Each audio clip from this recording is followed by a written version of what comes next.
This is something you hope you never have to have, but you're glad you've got it if you need it.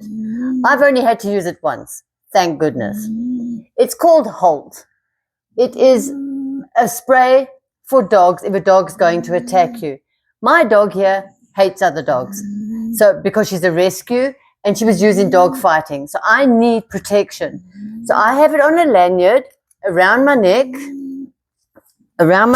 every time we go for a walk. And trust me, it makes me feel a bit safe. I don't want a dog fight. I don't want anyone else to get hurt. So this is a bit of a protection. It has a guard each side, so your fingers know straight away to only go in between them. So you won't have it facing the wrong way and spray in your eye or something. But it's very handy. I hope you never have to use it, but have it in case. It's called Holt. Like, stop.